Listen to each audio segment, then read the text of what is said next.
I was sitting here in the restaurant and thinking back on my life. I've been through a lot of wild things in my life. Wild is probably not the right word. Strange, weird, different. It all fits.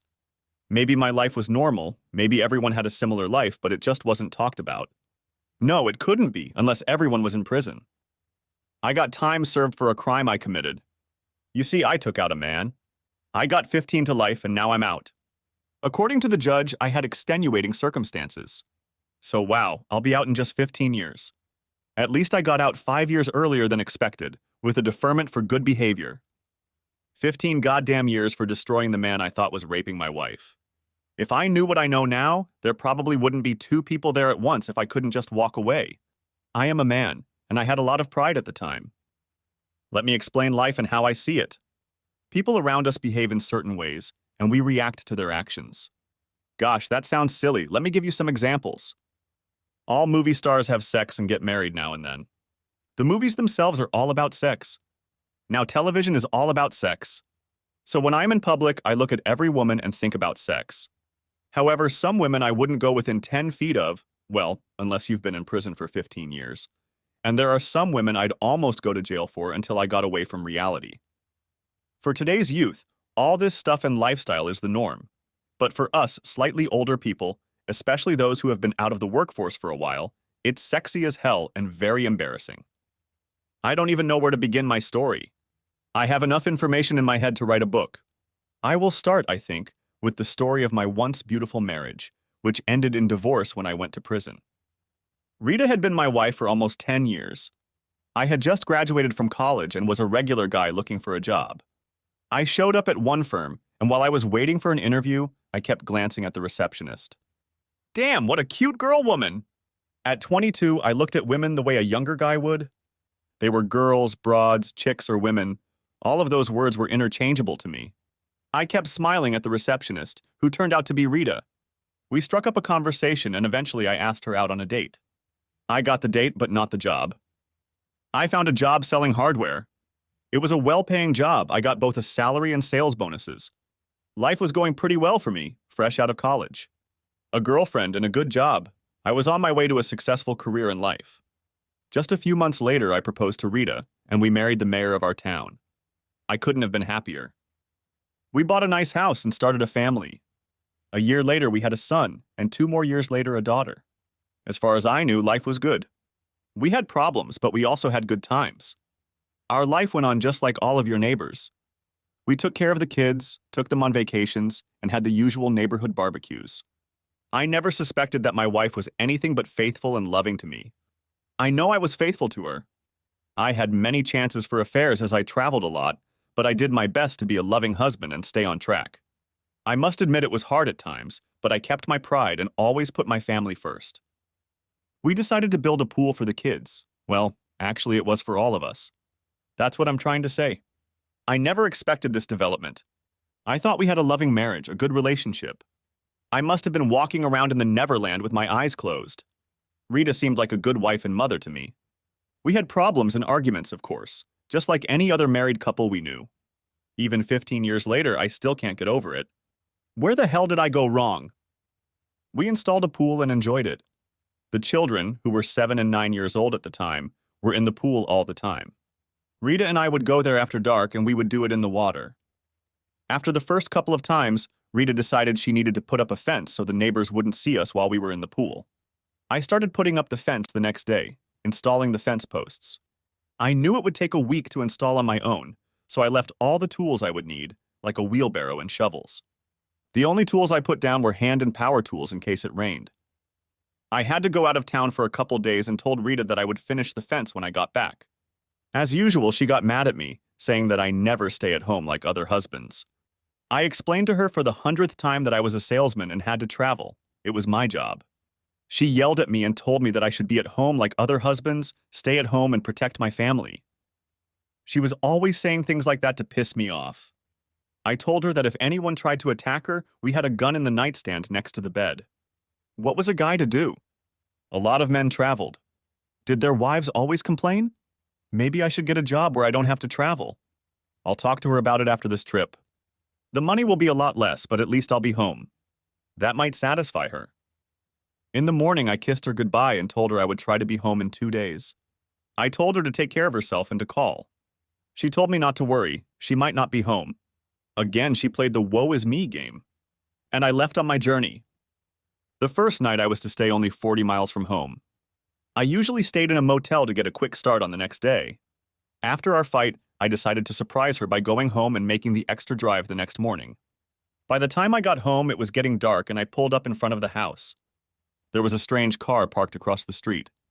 Being a salesman, I always notice things like that. The lights in the house were off except for the lamp in the living room. I turned the knob, but the storm door was locked, so I went to the back door by the pool. I heard Rita screaming and rushed to the back porch. There, Rita was being raped by a stranger. I heard her screams, but I didn't listen to what she was saying. I grabbed a shovel, ran out to the pool deck, and hit the rapist as hard as I could with the shovel on the back of his head and neck. I must have hit him 3 times, but I don't know exactly. He rolled off Rita onto his back, and there was blood everywhere. Rita started screaming again. "What did you do? What the hell did you do?" I think she was in shock as I ran into the house and called 911. Rita was screaming and crying at the same time until the paramedics and police arrived. There were 2 ambulances there. One took the rapist and the other took Rita. The police officers told me that they would have to handcuff me, take me to the station, and interrogate me. I said I understood, but I needed to know where my children were. The officer said he asked my wife if anyone else was there, and she said our kids were spending the night at her sister's house. They were planning on being there.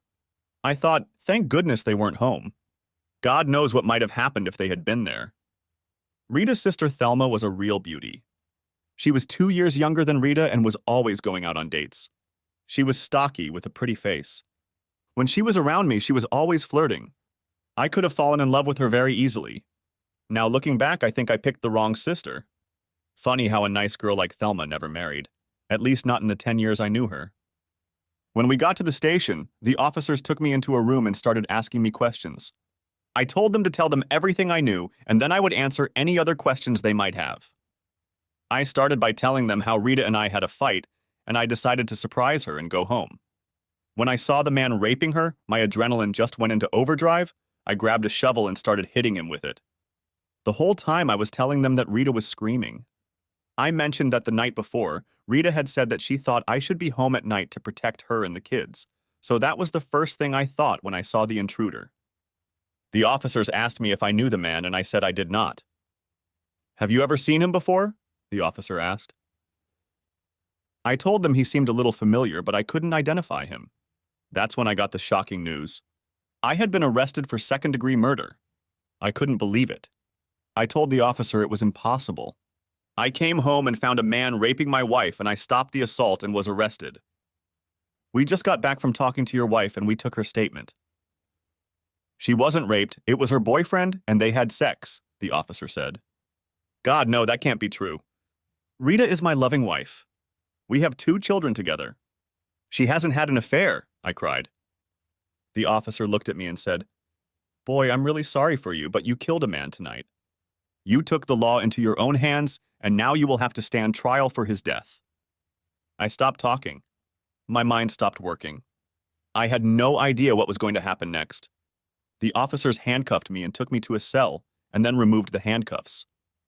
The next morning, I was taken to court for arraignment and bail. I was ordered to pay $1 million and was charged with second-degree murder. That meant I would have to find $100,000 to get out on bail. The only way was to cash out our savings and maybe take out a second mortgage. I called the house and got only an answering machine. I was never bailed out. Rita never returned my calls and never spoke to me alone again at all. The next time I saw her was in court when she literally testified against me. They say a wife shouldn't testify against her husband, but Rita volunteered. The Alan I killed was her boyfriend. It looked like she was going to ask me for a divorce and marry Alan. I couldn't prove I didn't know Alan. How do you prove you don't know someone? Alan has been working with Rita for the past few months. He was divorced and started pursuing Rita. Apparently, she fell in love with him and was going to marry him. They'd been together for the last few months. The prosecution made a case against me for revenge, saying that I knew about the affair and wanted to get even, and I found my chance. I had no defense, especially since my wife was acting as a witness for the prosecution. I was doomed. Rita must have really hated me for killing Alan. She wouldn't even let me see my kids. The only person who came to see me was my brother. Ray was the one who told me everything he'd learned about Rita and the kids. I was going to serve a minimum sentence of 20 years to life. For the first couple of years, Ray came by every few months to let me know what was going on. He told me that Rita had sold the house and she and the kids had moved, but where exactly he didn't know. He said that as far as he knew, she had even managed to turn the kids against me. He never saw them after the move. Let's face it, they were 7 and 9 years old at the time. Ray mentioned that he and his family were moving to Florida, and when I went out to visit him. That was the last time I saw him. Before I was sent upstairs, my former supervisor visited me. He told me that he thought I had been framed and acted as a witness to my character. He was a decent man. Of course, he had to write in my report that he had to let me go. Legal stuff, you know how it is? I asked for one favor. I had a 401k savings account that I had been contributing to for 10 years for retirement. I asked him if he could just keep it with him and not tell Rita or her lawyers that I had it. He said that if they found out any other way, he would have to give up the paperwork, but he wouldn't bring it up. He wished me the best under the circumstances and went on his way. I need to tell you about Thelma, Rita's sister.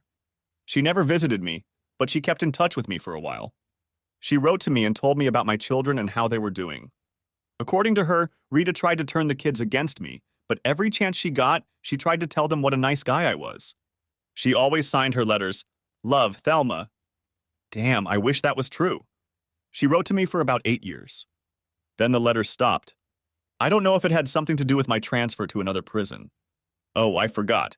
They like to call it a correctional facility. I started at Mansfield Correctional Facility, and then when Mansfield was closed, I was transferred to Orient Prison.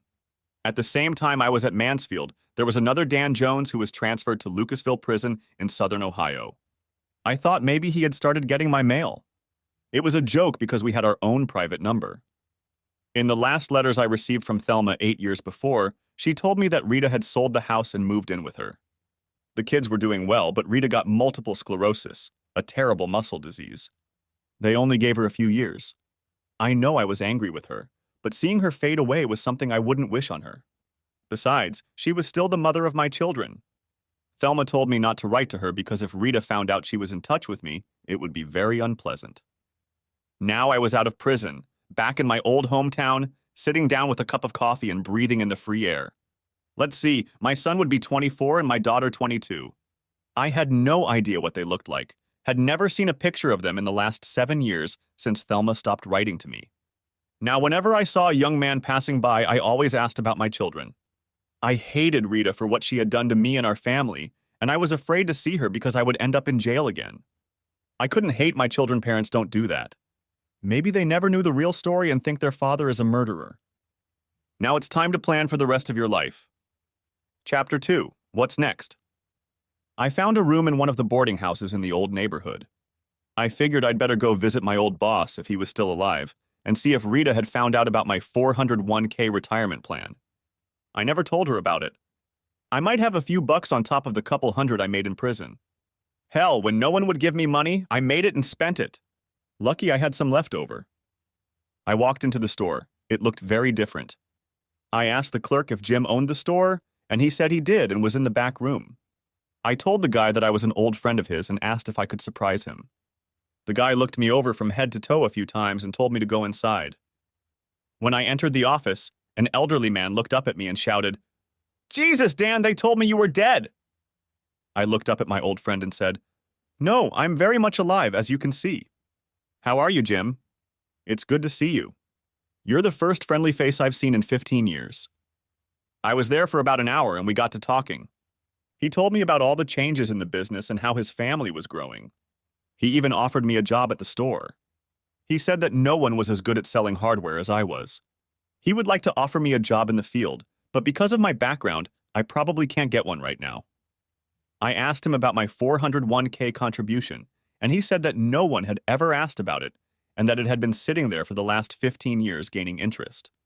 He said he was going to leave it alone and contact my kids when I retired and give them the money. I asked him to find out how much it was worth because I needed the funds to get back on my feet. He asked me to stop by on Monday next week when he would have information for me and I could start my new sales position. He liked to put it that way rather than job. We shook hands and I headed for the exit of the store. I wondered why he thought I was dead. I'll have to ask my parole officer about it next week. He'll be happy to hear that I found a job so quickly. He was a pretty nice guy, but I've heard he's pretty strict when it comes to parolees. I headed to Thelma's last known address. Damn, she was such a nice woman. I wondered if Rita lived with her and what was wrong with my kids. I was really nervous as I rode the bus to their street. The neighborhood didn't look like it had changed at all. Some of the houses were a little dilapidated and others had been spruced up. New siding and windows. I had seen Thelma's house before and had to stop before I approached it. I didn't know how to approach it. What if Rita opened the door? I nervously walked up the stairs and knocked on the door. A woman's voice came from inside the house. Wait, I'll be right there. It sounded like Thelma. I had my back turned to the door and was looking outside when I heard a voice behind me say, "Can I help you?" Through the door. I turned around and saw Thelma looking at me. Oh my God, Danny, is that really you? Oh my God. She opened the door. She came out and hugged me. She started crying. Other than the fact that she had aged a little, she looked as good as ever. I know I shouldn't say this, but those big soft breasts pressing against me started to turn me on a little. Oh my God, Danny, they said you were killed in prison. God, I'm so happy to see you, she continued to hug me. Come in, Danny, please come in. She seemed to calm down a little. Before I went in, I asked her about Rita. I didn't want to go in if she was there. Danny, Rita died 2 years ago from multiple sclerosis. Please come in and we can talk about everything. I was saddened when I heard this. Even though I hated her actions, she was my wife for 10 years and the mother of my children. My children, what about them? I had many questions as I entered Thelma's house. As soon as I entered the living room, Thelma turned and hugged me again. She laid her head on my chest and cried. For the next few moments, I just hugged her. God, she was so soft, so warm, my eyes started to water. Danny, she always called me Danny, do you want something to eat or drink? Thelma, I'm not hungry right now, but coffee would be nice. I have so many questions, and I'd like to just sit with you over a cup of coffee and talk. She poured each of us a cup. She remembered that I'd taken black and said we'd be more comfortable in the living room. When we put the coffee on, she asked me to wait a minute because she needed to check on Danny. I thought for a second and asked, Danny? Who's Danny, Thelma? Thelma looked at me and said, Oh my goodness, I forgot you didn't know. Danielle is your granddaughter. We call her Danny. Beth named her after you? I got up and followed Thelma into the bedroom where the sweetest little girl I had ever seen was sleeping. Tears immediately came to my eyes. It was my granddaughter. My little girl, who I had last seen when she was 7 years old, had gotten married and now had a daughter of her own. Thelma said it was my daughter, Beth, and her husband's baby. Danny was about 2.5 years old. God, how I wanted to hold her in my arms. Thelma whispered that I could hold her later, but right now we had a lot of catching up to do. She took my hand, and we walked back into the living room to start our conversation. Where do you want to start, Danny? Maybe you should tell me everything you can about Rita and then we'll move on to happier things, I said. Rita started having an affair after this guy Alan started working there. I suspected there might be a problem here because whenever you went out of town, the kids would come to see me. The first few times I didn't pay much attention to it until it became a habit. I would never say no to having your kids here. I love them like I'm their mother. Thelma, forgive me for saying this, but you are a very beautiful woman. Why didn't you ever marry and start a family? You are so good with children. First of all, smartass, she smiled at me. I've had many marriage proposals. I always thought I had to love a man if I wanted to have children with him. I was so much in love with one man, but he was taken. I never found a man that met my standards of the man of my dreams. I dated, and yes, Danny, I had sex with men I really liked, but there was no love. Your kids were with me all the time, so I wasn't childless. I just never met another man who met the high standards I set. So far, I've had a happy and good life. Who knows what the future holds for me? I wish Rita thought the way you do. She married me and lived with me for 10 years, and apparently I didn't live up to her standards. Thelma stepped in. I'm sorry, Danny, Rita was a fool. I know she's dead and I miss her as a sister. She gave up her dream life, and for what? I'm sorry, Danny, maybe I shouldn't think so, but she was wrong, completely wrong. She had everything and she gave it all up, thus ruining your life and deeply hurting her children.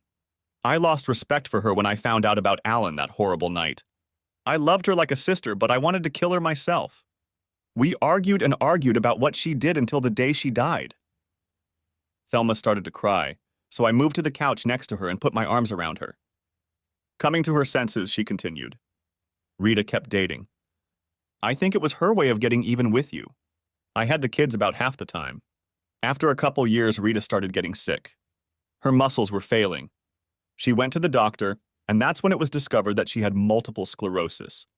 She was able to work for about 2 more years, but then it became too hard for her. That's when I suggested she sell the house and move in with me. She got medical leave and then Social Security. I continued to work as a cashier at the local market. On the income from the sale of the house and work, we were doing okay. About 2 years ago, Rita passed away.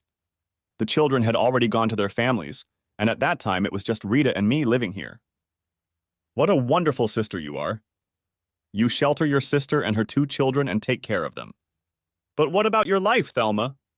You brought all these problems into your life and you took care of others. It was family, Danny. I did it for the family. Hell, my life isn't over yet. I'm only in my early 40s, and if you'll excuse me, I still look damn good. She smiled again. I don't know a prettier sight unless it's that little girl in the other room, I replied. What about my children, Thelma? What can you tell me about them? They're wonderful, Danny. At first, Rita tried to turn them against you, but they spent so much time here and kept asking questions about you. And when they got older, I told them the truth. Their mom was having an affair and you thought she was being attacked and tried to protect her. They broke down and cried. They love you, Danny, or should I say loved you. They think you're dead too. What happened, Danny? How come you showed up dead? Tell me exactly what you did. Maybe we can work it out. Well, I wrote to you in Mansfield, and then one day your letter came back and said you weren't there anymore. After a lot of phone calls, we, meaning the kids and I, found out that you had been transferred to Lucasville. Wait, Thelma, I've never been to Lucasville. I've been transferred to the Orient facility. Keep doing what you did. We called Lucasville and asked for your number. We didn't have it. We didn't know if it matched your old one or not, so the guy told us to give us your name. We told him Dan Jones and that Mansfield had transferred you there. He said he would check it out and call us back. He called back the next day and said, I am sorry to inform you that Dan Jones, who was transferred from Mansfield, was killed last week during a prisoner uprising. He expressed regret, but the body had been cremated, and he could send us all the records if we wanted them. We told him there was no need and hung up. The kids and I cried. Later we told Rita about it, but she was speechless at that moment. So that's what happened. The other Dan Jones was transferred to Lucasville and died, and I went east. I missed you very much, not getting your letters. It was the only thing that kept me together for 8 years. The pictures of the kids and the wonderful stories you always told me. If I didn't know any better, I would have thought you were in love with me. I looked at Thelma, and I thought she was going to say something back, but she didn't. Well, anyway, Danny, let me tell you a little about your family. I'll start by saying that Beth and Ed or Eddie were high school sweethearts. They've been dating since 10th grade. Ed's a good man, Danny. He reminds me a lot of you. He's a hard worker, always puts family first, and loves his wife very much. I closed my eyes for a second when Thelma said that. I had once really loved Rita, but not now. Thelma continued. Beth and Ed wanted to get married right after high school graduation. I told them I thought they were too young, but Beth said, Aunt Thelma, I love Eddie, I really do. I lost my father and my mother will be gone any day now. I love you, Auntie, but I need Eddie. I knew she meant what she said and gave her my best wishes. Eddie is working hard at a big car factory. He is an apprentice welder. Someday he will be making big money. Beth works as a cashier at the same store as me. We both work part-time and on different shifts. That way, one of us will always be there for little Danny. What about Mike, Thelma? What happened to him? Oh, you'd be proud of him. He went to a local college and graduated with honors. He said he was going to be a salesman like his father. The only difference is that he sells computers and runs his own business out of his home. You also have a grandson named Mike Jr., who is 3 years old and a very beautiful daughter-in-law named Rachel. Now we need to find a way to break the news to everyone without them going into shock. While we were talking, a little girl came in, wiping her eyes and calling babysitter. God, what a beautiful baby. She came over and Thelma took her in her arms. Danny, I want you to meet someone. This is your mom's dad. This is your grandfather. She looked at me and smiled. I didn't want to insist the first time, so I just said, Hi, sweetie. It's really nice to meet you, and kissed her hand. I decided it was time for me to leave. I got up, and Thelma said she would call the kids tonight and tell them I had stopped by. We would make arrangements for me to meet everyone at the same time, so there would be no problem with who saw me first. I gave Thelma the phone number where I was staying. There was a payphone in the hallway for the tenants to use. I gotta go shopping and buy a few things. I had to wait until Monday to find out how much money I would have. I hopped on the bus and got off at the store to buy some groceries. I had a small built-in kitchen and one large room with a bed and a couch. I didn't have a TV, but I didn't watch it. By the time a good program was on, our lights were always out.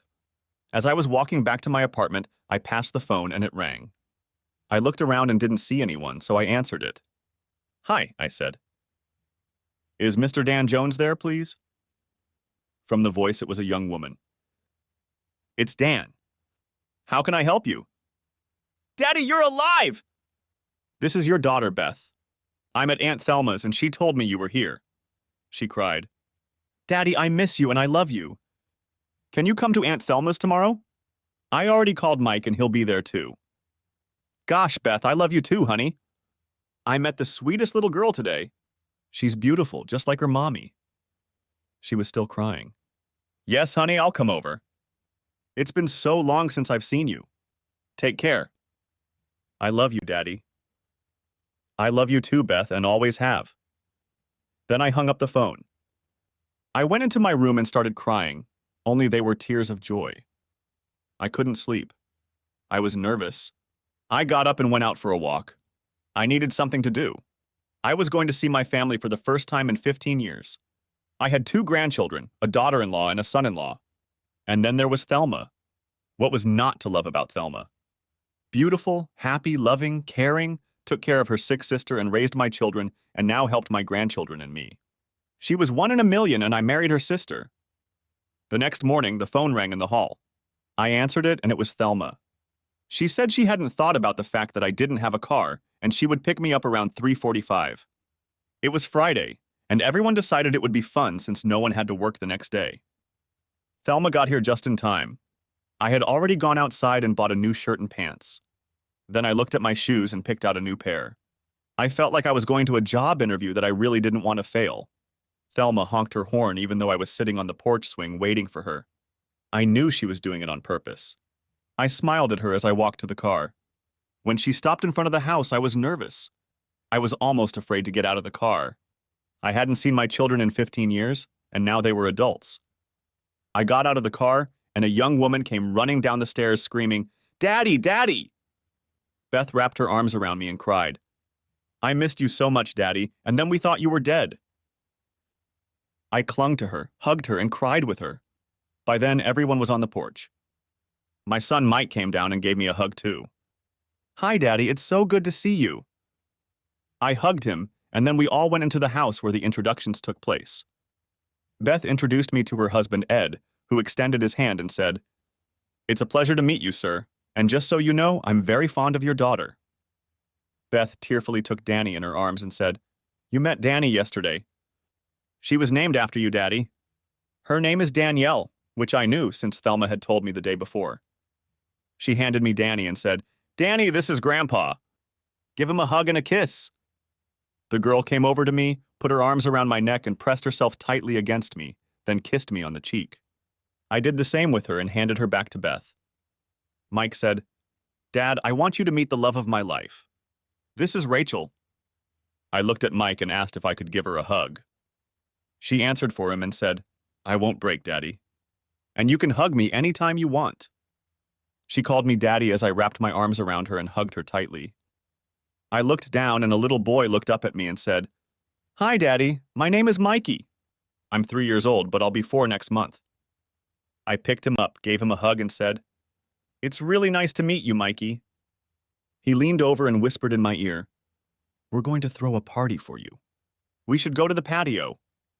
I whispered back, Okay, Mikey, you drive. We all went out on the patio, and there was a big poster hanging there that said, Welcome home, Dad, signed by everyone. I knew Mike must have taken the time to make it on his computer. I sat down in my chair and cried. There was nothing I could do. All these years I had no one. My family was here, and I couldn't be happier at this moment.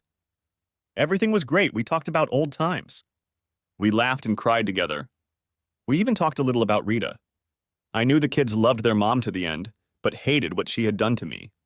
Thelma asked Mike and Ed to take the boxes and bags of my stuff upstairs. She told them where to find things in the basement. They brought some boxes and 2 bags of trash. Thelma said it was stuff left over from the kids, old books, some bowling trophies. They took out different objects and I told them stories about them. After they listened to the stories, they would ask if they could keep some of the items. I think these items became more meaningful when you learned why I kept them and where they came from. The trash bags were filled with my old clothes. I asked Thelma where all my clothes had gone. I knew I had a lot more than 2 bags of clothes. She said Mike went through everything and took everything he could use, and Ed went through the rest and took stuff for his job as a welder. I looked at Ed and asked him if he used my old clothes for welding. He looked at me strangely and replied, No, sir, I cut them up and used them as rags. Everyone started laughing. Apparently my clothes were outdated. I reached into my bag and pulled out a silk Hawaiian shirt, blue with yellow flowers on it. Maybe this would even make a good rag? I show him this shirt and 3 others. No, sir, silk, viscose, and nylon don't make good rags, he replied. I see I have 3 pairs of jeans. Mike, don't you wear jeans? Not the bells, Daddy. Everyone laughed again. Then Ed said, You know, sir, denim isn't good for rags either. The other bag contained underwear, both boxers and briefs. Mike, don't you wear underwear? Yeah, I know, Dad, but a man doesn't wear someone else's used underwear. There's just no such thing. Everyone was laughing. I thought, good thing they're not in jail. We had no choice there. You got the underwear they gave you. Ed, underwear is made of cotton. It's good for rags. Yes, sir, you're right, but people tend to say strange things when you use your underwear as rags. Well, at least I can wear them in socks. I have ties too, but I doubt they'll be useful. We were all getting ready to eat when Mike asked me if he could talk to me alone for a few minutes. I told him sure. I had no idea what he wanted to say that he couldn't say in front of everyone. When we entered the house, he looked at me very seriously and said, Daddy, do you know that Aunt Thelma is in love with you? I was half shocked. What? Mike, what gave you that idea? She told us all that, Daddy. We asked her why she never got married, and she said that the man she truly loved was already gone. We were mature teenagers at the time, and we weren't afraid to ask her anything. She was always honest with us. Beth asked her who was the man she loved so much, and she said it was you, Daddy. You were the man she loved. We all thought you were murdered, and I guess she figured telling us the truth after you were dead wouldn't hurt anyone. Dad, I just thought you should know. Other than my wife, Rachel, she's the nicest woman I know. Thanks, Mike. I really appreciate you telling me. So know that I would never do anything to hurt her. You're right, she's a very special woman. We went back outside and joined the party. I kept looking at Thelma, and she kept looking at me. Mike had told me pretty much the same thing Thelma had told me yesterday. I knew I had to do something about it, but what? I had been in jail for less than a week, and I had nothing to offer. Everyone was getting ready to leave. Mike asked if I needed a ride home, but Thelma said she'd drive me herself. We said goodbye, and I helped Thelma clean up what was left of the mess, which wasn't much. Everyone did their part in cleaning up before we left. Chapter 3. Sex for the First Time. When everyone left, I asked Thelma if she could sit with me on the couch for a minute.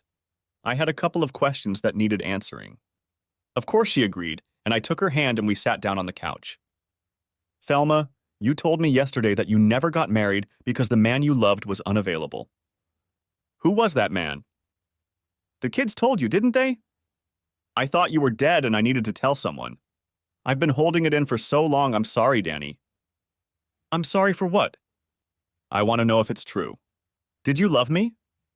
She took both my hands in hers and said, Yes, Danny, I loved you. And for the record, she squeezed my hands, I still do and always will. There were tears in her eyes. I didn't know what to say. I couldn't just say I love you too, because everything was so new to me at that moment, I wasn't sure. I wanted to be honest with Thelma. I knew I had to say something since she answered my question. Thelma, I don't know what to say. I've always had strong feelings for you, but since you were my sister-in-law and I was a married man, I never pursued them. To say that I like you very much would be an understatement. Other than my children, you are the only other person in my life. Would I want to stalk you or make love to you? Of course I would. I'm confused, but I'm not an idiot. However, even so, I'm afraid of hurting you. I have nothing to offer you, and you deserve so much better than an ex-con like me. Thelma just stared at me. I knew what she was thinking about what to say. I had no idea how she was going to answer. Then she said, "You're a knucklehead?" "Yes," I said, "knucklehead." "How thick is your skull? Didn't you hear what I told you? I love you. I've always loved you. Not what you own, not what you have, not for money or material possessions, but for you. Your heart, your inner being, which is what Dan Jones is what I love. Yes, you went to prison for doing what you thought was right in defense of your wife. I could never hold a grudge against you.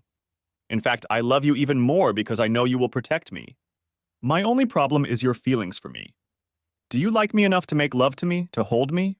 I want to be your lover, your woman, maybe even your wife." Holy moly, how do I respond to this? Such a sweet, such a beautiful woman wants to know if I'm ready to make love to her. That's a question I can answer. My God, Thelma, I'm a man. A man who hasn't had a woman in over 15 years. There is nothing I want more than to have you as my woman. To make love to you every day, to do anything sexual you ask me to do. Until yesterday, I had no one. Now I have a family again and even grandchildren. Now you are telling me that I can have a woman that I really care for and respect, and yes, in some ways even love, and who loves the real me. That's exactly what I'm talking about, Danny. Are you ready to take the next step and see if we're compatible? And she tested me right there on the couch. Damn, that was so good. When I got up from the couch, she told me that I would have to scrub the stains off the couch the next day. I smiled at her, said, "Yes, ma'am," and headed for the shower. She walked into the bathroom with clean towels. I asked her if she was going to take me back to the apartment after my shower, and she said, "You're not going anywhere today, big boy. You made me a promise some time ago, and I intend to make you keep it." I had every intention of keeping it, but I wanted to hear it from her. As I stepped out of the shower, I realized I had nothing to wear. She handed me some underwear she'd pulled out of my old clothes and a pair of pajama pants. She showered and put on a negligee and a light robe. She looked amazing with wet hair. The next morning I woke up and she was still asleep. I put on my underwear and pajamas and went to the kitchen to make coffee. I couldn't help but think about Thelma. In just a few days, my whole life had changed for the better because of her. I had to ask myself, do I truly love her, or do I want her because it's been so long since I've been with a woman? Do I love her for all that she has done for me and my family? Of course, the answer was yes. No other person had ever done so much for me. That meant she loved me, but what about me loving her? I wanted to be with her, to do things with her. I wanted to do things for her. I wanted her to be an important part of my life. I wanted to go back to the room and make love to her again. When I put all those wants together, I got love her and need her. My decision had been made. I didn't care that it had only been a few days. I'd spent 15 goddamn years alone and I didn't want to be alone anymore. I went back to the bedroom, took off my clothes, and was going to make love to her again. She told me that she liked being woken up this way, with gentle touches, kisses, and light massaging of her body.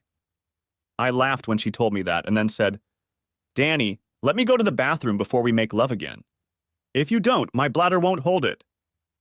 When we got up, the coffee was already brewed, so we sat down at the table and talked for a few minutes.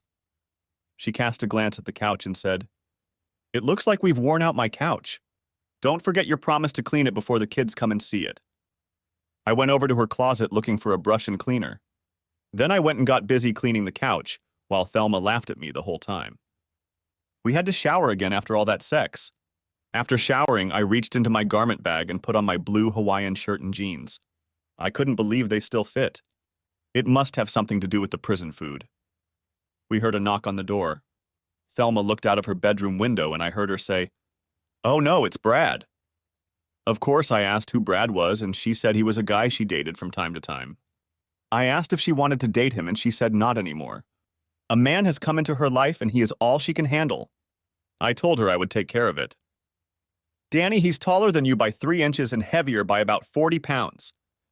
Please be careful. I told her that prison was on my side. People are afraid of those who have been in prison and also of those who have killed someone. I opened the door and this Brad guy asked me who I was and where Thelma was. I told him I was going to ask him the same question. My name is Brad. I'm a very good friend of Thelma's. And who are you? I'm Dan, Thelma's fiancé. I don't think Thelma needs your services anymore. A fiancé? Thelma never talked about a fiancé or marriage. I want to talk to her right now. I looked over and saw Thelma starting to get nervous. Bradley, I'm only going to say this once, so listen carefully. I'm Thelma's boyfriend. I was in prison for killing a man who molested my woman.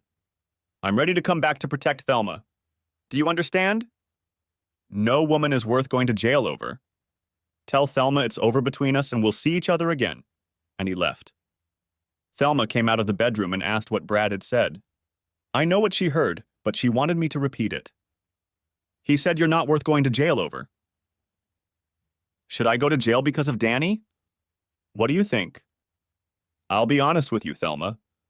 Fighting someone to get you to go out with me, no, I wouldn't. Prison is a very unpleasant place, but if it was for your protection, then yes, I would go to prison in a heartbeat to protect you. She wrapped her arms around me and pressed herself against my chest. The phone rang and Thelma answered it. It was Beth. She said she had called my apartment, but I wasn't there. She wanted to talk to me and asked if Thelma knew where I might be. Thelma handed me the phone. I said, "Hi." "Hi, Daddy," Beth spoke in a very sexy tone. "Did you spend the night at Aunt Thelma's, Daddy? Did you sleep well? That couch is kind of small," she laughed. I slept great and no, I'm not telling you anything. I'm still a father. I laughed. What do you want, honey? Tomorrow we want to do something as a family. Mike and his family, Ed, me and Danny. You, of course, and see if you can convince Aunt Thelma to go. We thought we could go to the zoo and get something to eat. We could fit everybody in 2 cars. What do you say, Daddy? Would you like to go? I'd love to go, honey, and I'll do my best to convince Aunt Thelma to go too. I'm sure I can persuade her to go. I mean, go. I laughed and Thelma slapped my arm. I handed the phone back to Thelma, who was still laughing. Beth, we'd both love to come. I mean, drive. She had to laugh at her own gaffe. I'm sorry, Beth, but your father makes me laugh. He's so crazy. Well, take care of Daddy, Aunt Thelma, and we'll see you tomorrow around noon. Do you want us to take Daddy back to your place, or do you think he'll sleep on your couch again tonight? Beth laughed. Bye, Beth. See you tomorrow, was all Thelma said. It was noon, and Beth pulled my nice clothes out of the dryer. She said we should go shopping and get me some clothes. She said she didn't want to be seen in my current clothes. I just needed a peace symbol on a chain, and I could pass for an old hippie. I told her I didn't have the money to buy clothes right now. She told me not to worry about it, and if I wanted to pay her back, I could. She just liked doing things for me. I told her I would pay her back every dime. I wanted to take care of her, not the other way around. She let me know that I was a man, and she understood that. Once I could afford it, I could buy her things if I wanted to. Now it was her turn to take care of me. She got dressed and put on her bra. We went into different stores looking for clothes for me. I still felt a little funny, but I agreed. Thelma said that if I was so worried, she would transfer the money to my card and I could pay for them. That made me feel a lot better. This woman always knew just what to say to make me feel better. I realized that I needed her in my life. That night, we practically repeated what we had done the night before. We made love twice, plus we played. We could put the average young newlyweds to shame. Life was finally good for me. The next morning, we got up early and had breakfast. Damn it, that woman could cook too. Even if it was only eggs, potatoes, and bacon, she must have done it with love. Everything tasted delicious. The kids arrived right on time. Beth said I could go with her and Thelma could go with Mike, and we'd switch on the way home. Beth smiled at me as I got into the car. She knew what I was thinking, what separates me and Thelma. Dad, it'll only take half an hour. Of course, I pretended I didn't know what she was talking about. Ed asked where I'd gotten my new place. He welcomed me to the 21st century. I talked to them about various things, but spent most of my time talking to Danny, who sat in her car seat next to me. I loved this little girl, my granddaughter, whom I had only known for a couple days.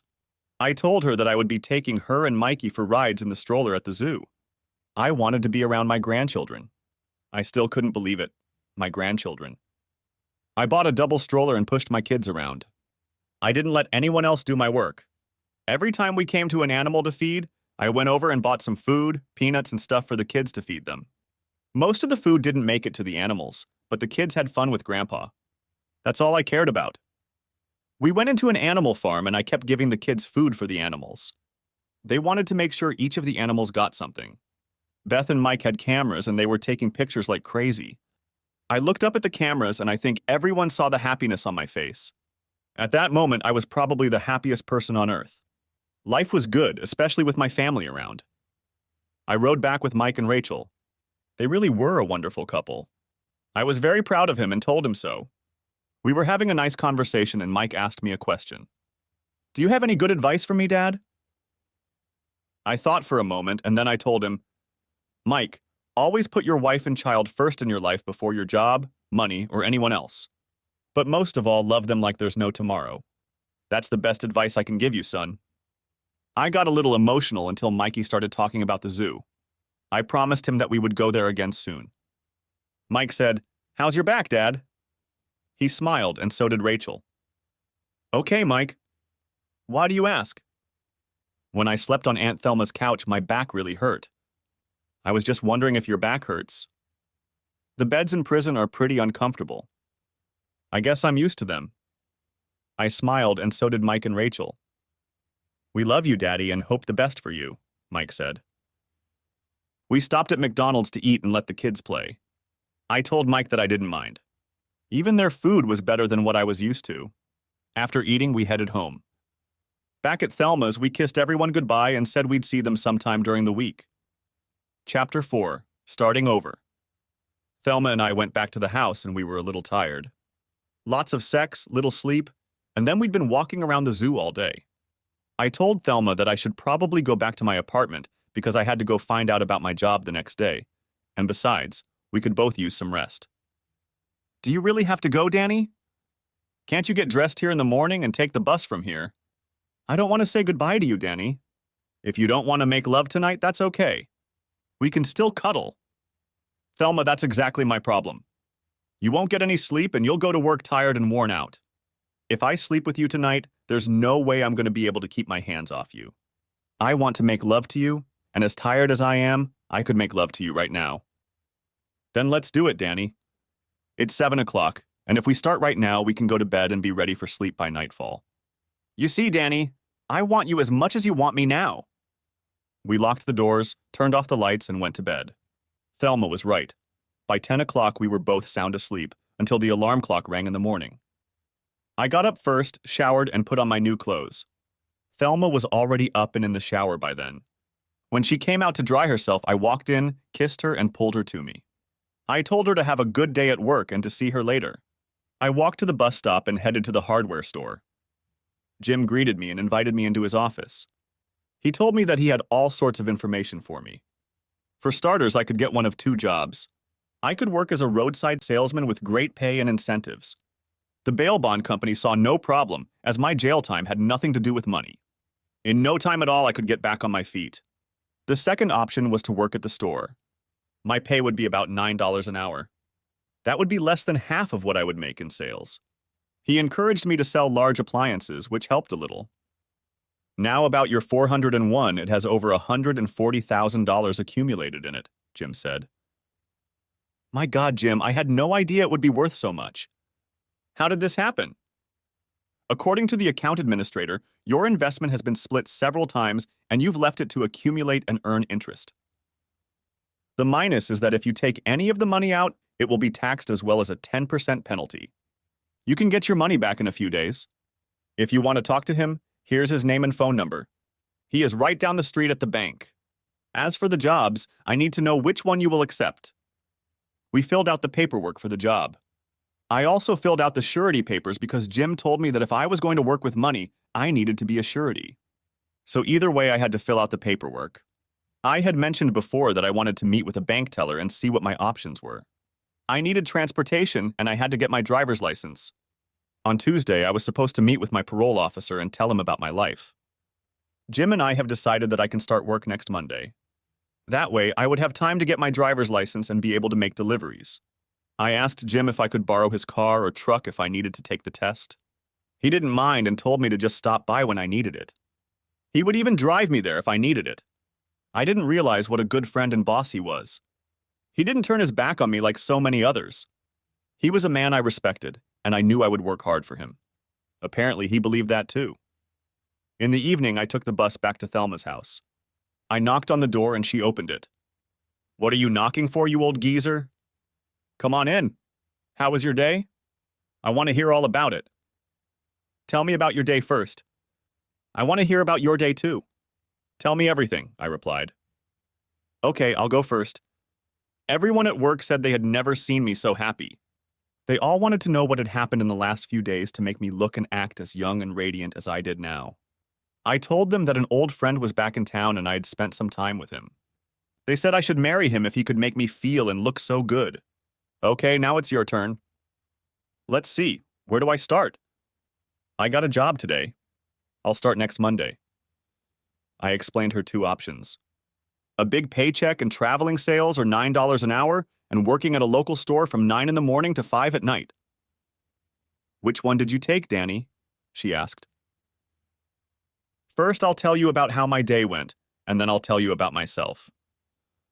I didn't tell anyone, but I had a 401k that I never cashed out. The problem was that any money I took out of it would be subject to a penalty. I'll tell you more about that in a few minutes." "What are you doing to me, Danny? Making me wait for the story to continue?" "It all ties together. Just bear with me. I got my driver's license today, too. Jim let me use the company truck to take the test. Would you believe it? I got my license with probation. Oh boy. A 45-year-old man with a suspended license. Now I need a car. When I finish our conversation, you and I will find me a little truck." "Where did you get the money for this, Danny?" "You didn't cash in your entire pension, did you?" "Okay, Thelma, let me explain. A few days ago, I had nothing but a few $100s. So all the money I have now is money that came out of the blue. I want to help my family, my children. I want to help you if I can. I need an automobile to get around. I don't like taking the bus." Thelma waited for the others. "Come on, Danny. What did you do? Stop stressing yourself out already." I smiled. "I took $10,000 for each of my children. You have to realize that I haven't done anything for them in a long time. It's not a huge amount, but I'm sure they can both use it, and maybe Beth can stay home more with Danny if she wants to. I know Mike can use it for business or personal use. It will be up to him." I looked at Thelma, who had tears in her eyes. She knew I had to do it. Pride means a lot to a man. I wanted to give some of mine back. I continued. "I took another $20,000 and opened a savings account in my name and yours. You must sign this card and return it to the bank. I want about $9,000 to buy myself a small truck to get around. The rest of the money is for anything you think we might need." So I had over $140,000 in my account. I had the rest for retirement. I can get it after I turn 59 and a half, no penalty. "What about the job, Danny? Which one did you take and what does it have to do with the savings account?" "I was going to apply for emergency funding and hope I could avoid a fine. Right now, the odds of me getting it are 50-50. I could save money on the taxable portion if I got married. My taxes would be cut by more than half." Thelma looked at me strangely. "Okay, let me get this straight. I want to make sure I understand everything. We've been making love for 3 days straight, and I think you're asking me to marry you to save on taxes. Right?" "Yes, that's right. Thelma, I've realized that I really do love you. Not just for the sex, which is wonderful, but for the inner person that Thelma is. A woman with a big heart is who I love. As for the job, if you agree to marry me, I'll take the 9-to-5 job. That way I won't be away from you at night. If you don't want to marry me, then I can be away most of the time and make more money. My kids will still be here on weekends when I come home." Thelma cried, "You big guy, of course I'd marry you. I'd even marry you so you could have your tax savings. God, I love you so much, Danny." Conclusion. Well, I took a 9-to-5 job. Bought myself a small used pickup truck for about $8,000. I gave each of my children $10,000. They both thanked me and told me they really appreciated the money and were going to put it to good use. Beth now works only 2 days a week, and on those 2 days, Thelma looks after Danny. Ed has taken a job as an apprentice welder, and his income has increased a lot. Mike's business is booming. His computer business is in great demand. He can give up any night work. He said he didn't want to be away from Rachel and Mikey. I don't blame him. As for Thelma and I, we got married the following weekend.